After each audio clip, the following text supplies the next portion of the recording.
Hello HSC 25 batch, কি অবস্থা তোমাদের? আজকে আমাদের আলোচনার বিষয় হচ্ছে মডেল টেস্ট ভার্সেস রিভিশন।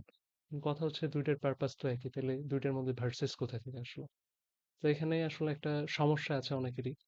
তো এখন দেখা যায় যে সবাই পরীক্ষার আগে আমরা মডেল টেস্ট দিতে যাই, মডেল টেস্টের কোচিং থেকে আমাদের একটা রুটিন ধরায় দেওয়া হয়। এবং এখন যখন পরীক্ষাটা দিতে লাগি, রুটিনের মতো আগায় যাই, এদিকে আগের দিনের পড়াই হয় না, পরের দিন কোনো মতো এক্সাম দিলাম, পড়াটা ঠিক করার আগে আরেকটা পরীক্ষা এসে হাজির।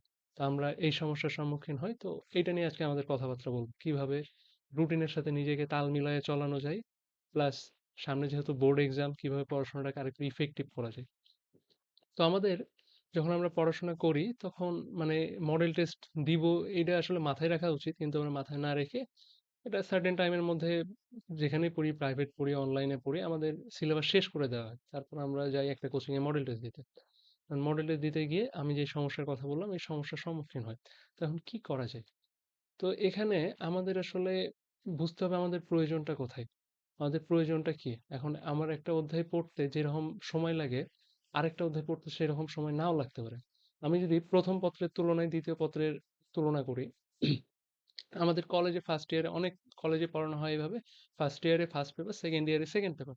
তো এই ক্ষেত্রে দেখা যায় যে ফার্স্ট ইয়ারে যখন ফার্স্ট পেপারটা পড়ি, অনেক হিউজ টাইম নিয়ে পড়া হয়, বা কোচিং প্রাইভেট সব মিলায় ফার্স্ট পেপারটা ভালো থাকে, সেকেন্ড পেপারের সময় কম পাওয়া যায়, পরীক্ষা কম দেওয়া হয়, প্র্যাকটিস কম করা হয়, যার কারণে সেকেন্ড পেপারে আমাদের ফার্স্ট পেপারের তুলনায় দুর্বলতা একটু থেকেই যেতে পারে, খুবই স্বাভাবিক বিষয়।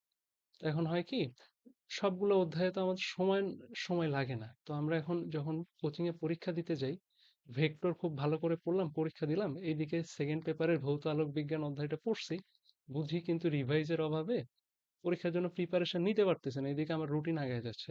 তো এই ক্ষেত্রে আমরা কি করতে পারি? তো আমরা যেটা করতে পারি, আমাদের আগে আইডেন্টিফাই করতে হবে আমাদের কোন অধ্যায় ভালো করে পড়া আছে, কোন অধ্যায় ভালো করে পড়া নেই।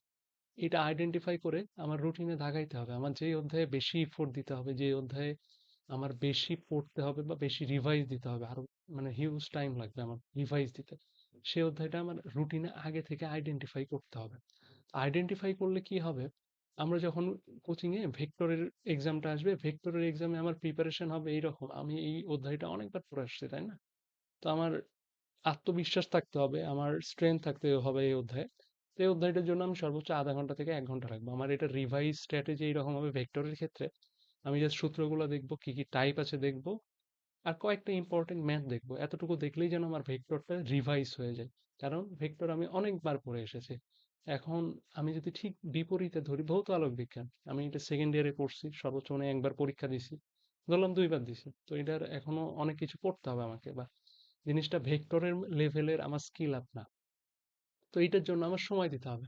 তাইলে আমার এখানে ভেক্টরে আমি যে সময়টা বাঁচাইলাম, আমার যেহেতু আমি পরীক্ষার আগের দিন পড়তে বসবো না ভৌত আলোক বিজ্ঞান, ভৌত আলোক বিজ্ঞান পরীক্ষা কবে হবে আমাকে একটা রুটিন দেওয়া আছে, আমি সেই রুটিন অনুযায়ী 4-5 দিন আগে থেকে ভৌত আলোক বিজ্ঞান একটু একটু করে হোক বা যেভাবে হোক পড়া শুরু করে দেবো, তাইলে আগের দিনে যে প্রেশারটা হয় সেটা হবে না, এবং অধ্যায়টা আমি খুব ভালোভাবে পড়তে পারবো। এইভাবে আমরা রুটিন অনুযায়ী চলতে পারি, প্লাস আমার প্রয়োজন অনুযায়ী কোন অধ্যায়ে বেশি সময় দিতে হবে, কোন অধ্যায়ে কম সময় দিতে হবে, এটা ম্যানেজ করতে পারি। আরেকটা বিষয় হচ্ছে, এখন অনেকে বলতে পারে, ভাই আমার সারাদিন তো কোচিং প্রাইভেট পড়তে সময় চলে যায়, মানে ম্যানেজ করব কিভাবে?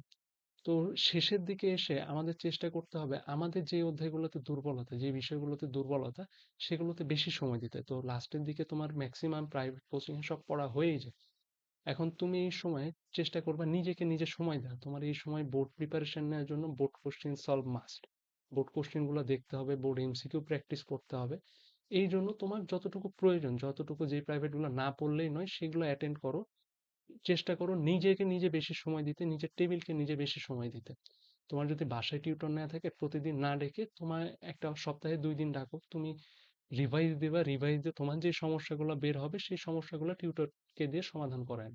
তো এইভাবে পড়াশোনা করলে হবে কি, আর সবচেয়ে বড় কথা, তোমরা একটা সাপ্তাহিক রুটিন বানাও বা সাপ্তাহিক গোল বানাও, এই সপ্তাহের মধ্যে আমি ফিজিক্সের 2টা, কেমিস্ট্রির 2টা, বায়োলজির 2টা অধ্যায় শেষ করব। তাহলে হবে কি, তোমার অধ্যায়ের মানে তোমার সাপ্তাহিক একটা গোল থাকবে, তুমি পড়তে বসলে তুমি জানবা তোমাকে কি শেষ করতে হবে। আর সাথে সাথে তোমার এই যখন গোলটা বানাবা, তখন তোমার কোচিং এর রুটিনটা মানে কম্বাইন্ড করে নিবা, যাতে কোচিং এর সাথে ধাক্কাধাক্কি না হয়, বরং ধনাত্মক একটা অব্যয় হয়। আশা করি বুঝতে পারছো।